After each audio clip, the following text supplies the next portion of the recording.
A cada canto um nobre conselheiro, que nos quer governar cabana e vinha. Não sabem governar sua cozinha e podem governar o mundo inteiro. Em cada porta um frequentado olheiro, que a vida do vizinho e da vizinha pesquisa, escuta, espreita e esquadrinha, para levar à praça e ao terreiro.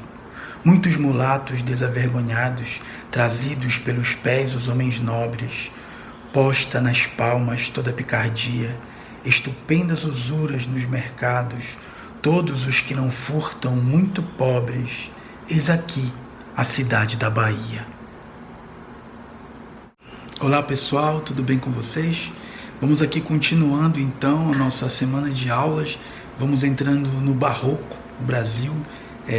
Lembrando a aula de ontem, eu contei aquela história toda de como foi na Europa, né? Como foi o Renascimento na Europa, o classicismo. E agora nós vamos embarcar numa nau portuguesa e chegar ao Brasil do 1600, né? Do século 17. Alguns brasileiros foram para a Europa estudar, e lá alguns artistas, alguns poetas, e lá conheceram o movimento que estava acontecendo, e na volta trouxeram na bagagem intelectual as ideias desse movimento. Acontece que o Brasil ainda não era um país plenamente consolidado, com uma estrutura que desse para construir de fato o barroco como era na Europa. Então a nossa história da literatura começa com cópias, né? São tentativas de imitar o que se vivia na Europa, mas aqui não se vivia, que era uma colônia que supria a Europa de produções, né? Mas que ainda estava começando, procurando se consolidar. De todo modo, a gente teve esse barroco que Alfredo Bossi, o nosso professor que nos acompanha desde o começo dessa aula com seu livro História Concisa da Literatura Brasileira, o Alfredo Bossi vai chamar na divisão do texto dele de ecos do barroco. Ecos do barroco, quer dizer, ainda se começa a ter o eco, mas não é bem ainda um barroco. E quais são os traços dessa escola? Bem, para muitos críticos, o barroco é considerado uma ruptura com o classicismo, com o Renascimento. Ele é considerado um exagero, ornamentação demais em termos de plástica ou da própria literatura, da linguagem, uma linguagem rebuscada, carregada. Para outros, na verdade, o barroco é uma continuação com modificações do que foi o Renascimento. A verdade é que a palavra barroco significa pedra abrupta, uma pedra angulosa, uma pedra feia, uma pedra grosseira. Esse é o significado de barroco. E o barroco vai trazer esse peso na escola barroca, vai vir com uma linguagem rebuscada, vocês vão ver nos poemas de Gregório de Matos, a língua é um pouco pesada, um pouco difícil, um pouco travada, tem muito cultismo nessa linguagem, quer dizer, tem uma retórica truncada, porém convincente. Então esse traço do cultismo traz uma exuberância no texto, mas também cria alguma dificuldade, principalmente para o leitor hoje. Então vai aparecer junto desse cultismo o conceptismo, que é essa linguagem mais tortuosa e que procura te passar verdades por meio dela, uma forma mais pesada do dizer. Vocês vão ver bem isso nos jogos de palavra de Gregório de Matos daqui a pouco. Ele faz muito jogo de palavra, ele usa muito conceptismo e cultismo. Então esses são traços fortes dessa escola, dessa nossa primeira escola, que no Brasil foi eco, né? Eco dessa escola. As antíteses, o tempo inteiro vai ter um jogo de contradições, vida, morte, a fé cristã e o paganismo. O Gregório de Matos, por exemplo, esse nosso grande poeta, na poesia dele aparece essa contradição o tempo inteiro, esse jogo com Deus, com a ideia da fé, com a ideia da religiosidade.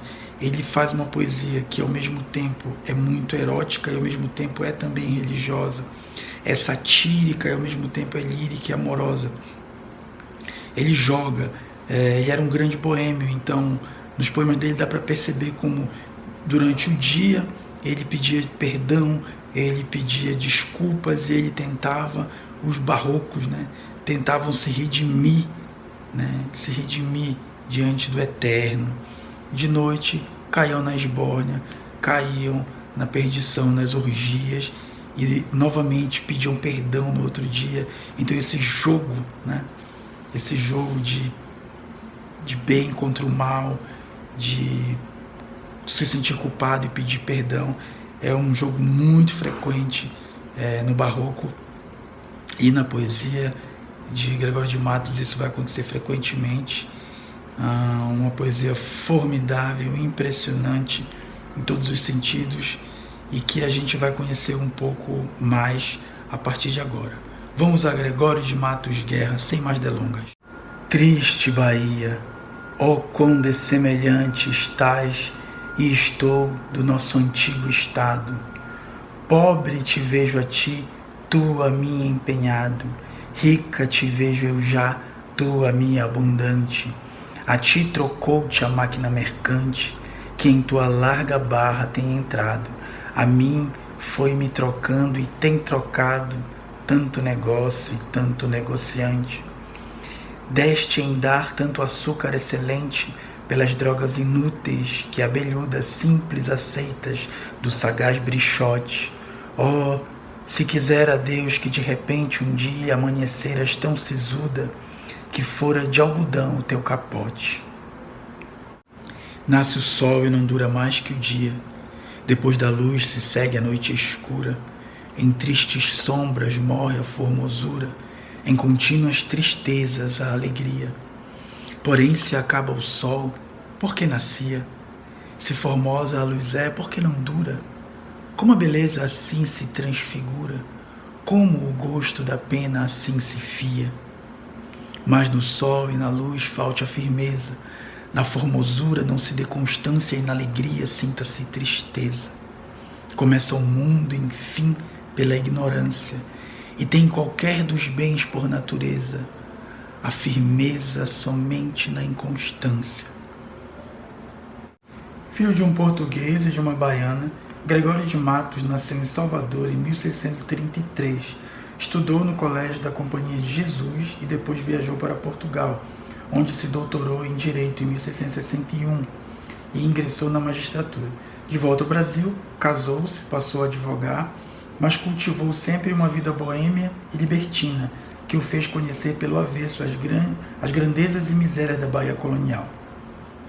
Dotado de grande veia satírica e de enorme talento na arte do improviso, ele ridicularizou os poderosos de sua época com versos de rara mordacidade, merecendo assim a alcunha de Boca do Inferno. O ódio dos inimigos e autoridades obrigou-o a exilar-se em Angola, de onde só regressou em 1695, um ano antes de sua morte. Curiosamente, não publicou quase nenhum trabalho em vida. A totalidade de sua obra manteve-se inédita até o século XIX, quando a Fanny Peixoto a reuniu e editou em 6 volumes pela Academia Brasileira de Letras, entre 1923 e 1933. Para quem deseja conhecer a trajetória do poeta e a atmosfera social de sua época, ainda que sob forma ficcional, recomenda-se a leitura do romance histórico Boca do Inferno, de Ana Miranda. Muito bem, então agora nós vamos analisar um pouco dos poemas que foram apresentados aqui para vocês. Começando pelo poema que diz, de Gregório de Matos, que diz: a cada canto um grande conselheiro que nos quer governar cabana e vinha, não sabem governar sua cozinha e podem governar o mundo inteiro. Esse belíssimo poema que termina em estupendas usuras nos mercados, todos os que não furtam muito pobres, e eis aqui a cidade da Bahia. Esse poema satírico, Gregório de Matos vai fazer uma forte crítica ao poder instituído, ao governo da época na Bahia, e a essa vida sempre pesquisada, sempre observada, sempre esquadrinhada, porque esse povo que nascia vigiado o tempo inteiro, a colônia fazia pressão sobre esse povo que surgia, esse povo muito, muito humilhado, muito escravizado, muito violado nos seus direitos. Então, o poema, quando descreve a cada canto um grande conselheiro, né, esse poder enganador que se construía no Brasil, em cada porta um bem frequente olheiro, né, que quer levar à praça a vida alheia. Esse fuxico também se relaciona com as acusações, o moralismo, entre outros aspectos que Gregório passa então a denunciar na sua crítica mordaz. Ele sempre vai ser muito mordaz com as suas críticas. Quando ele diz muitos mulatos desavergonhados, trazidos sob os pés dos homens nobres, ele está aqui fazendo uma crítica ao brasileiro que é submisso, né? Então esse povo nascente que se submete aos nobres. Esses versos caberiam perfeitamente nos dias de hoje, os versos derradeiros, né? Estupendas usuras nos mercados, todos os que não furtam muito pobres, e eis aqui a cidade da Bahia.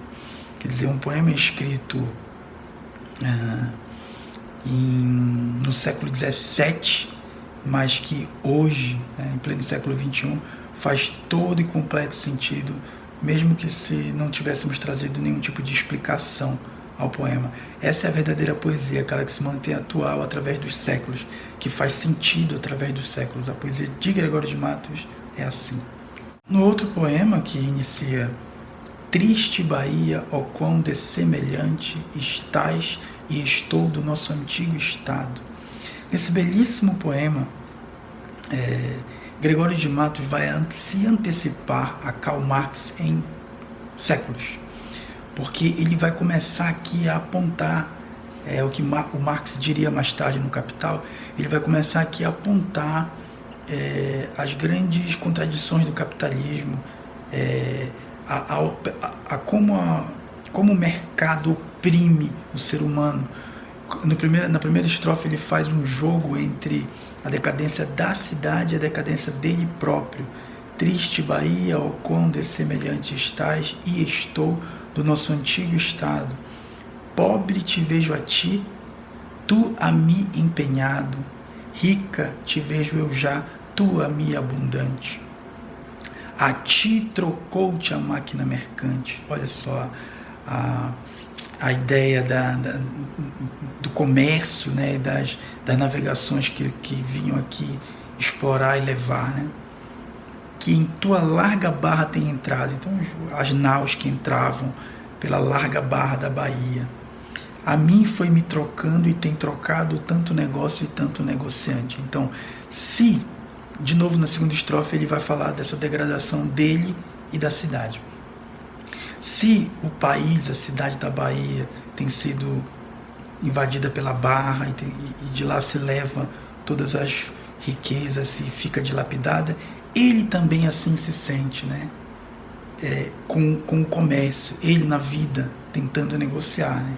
A mim foi me trocando e tem trocado tanto negócio e tanto negociante. Ele está sofrendo nessa condição. Deste em dar tanto açúcar excelente, falávamos disso, né? Que é a atividade açucareira que escravizou tanta gente, pelas drogas inúteis. Então trocava o açúcar produzido, esse trabalho todo, por drogas que ele chama de a droga do sertão, né? Que ele chama de drogas inúteis. Que abelhudas simples aceitas do sagaz Brichote, que era o estrangeiro, Brichote. Oh, se quisera Deus que de repente um dia amanheceras tão sisuda que fora de algodão o teu capote. Esse poema, eu quero que vocês ouçam a música que Caetano Veloso fez, adaptando o poema, chama A Cidade da Bahia, a Concrase. Caetano fez uma música chamada Triste Bahia, e nessa música ele começa cantando o soneto de Gregório e depois ele complementa.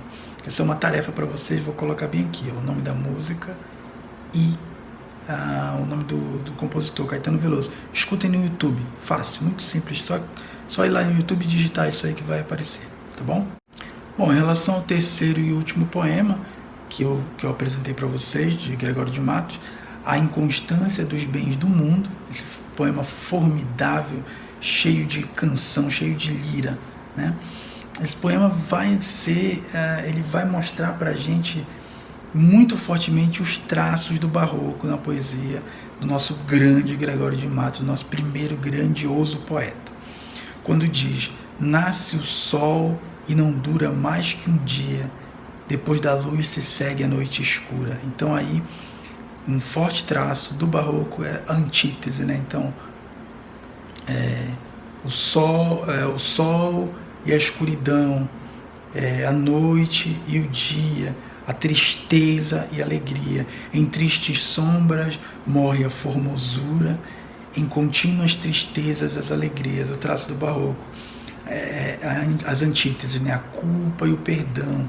A escola, a característica dessa escola é justamente essa grande contradição, né? Então, Deus, a fé em Deus e o paganismo, né? O escuro e o claro. Então esse jogo vai ser frequente. Porém, e aqui ele entra numa indagação belíssima, filosófica sobre a vida, usando essas antíteses. Porém, se acaba o sol, por que nascia? Se é tão formosa a luz, por que não dura?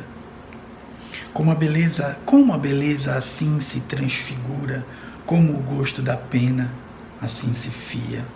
Então aqui há outro traço forte do barroco, é a brevidade, né? Por que o que é tão belo é tão breve? Por que acaba tão rápido? Por que se termina? Então essa angústia vai sempre rondar o poeta, o nosso grande poeta barroco. Mas no sol e na luz falte a firmeza, na formosura não se dê constância, e na alegria sinta-se tristeza. Aí o jogo de novo, alegre e triste. Começa o mundo, enfim, pela ignorância, e tem qualquer dos bens por natureza, a firmeza somente na inconstância. Esse é mais um dos belíssimos poemas de Gregório, e ele representa muito bem essa angústia, essa pedra angulosa que é o barroco, né?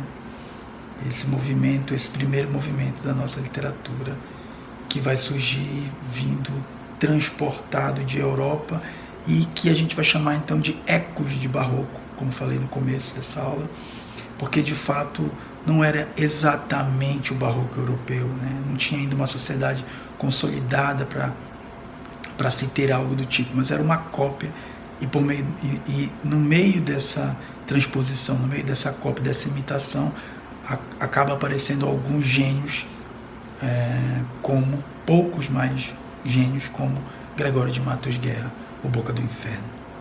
Valeu, pessoal, a gente se vê na próxima aula.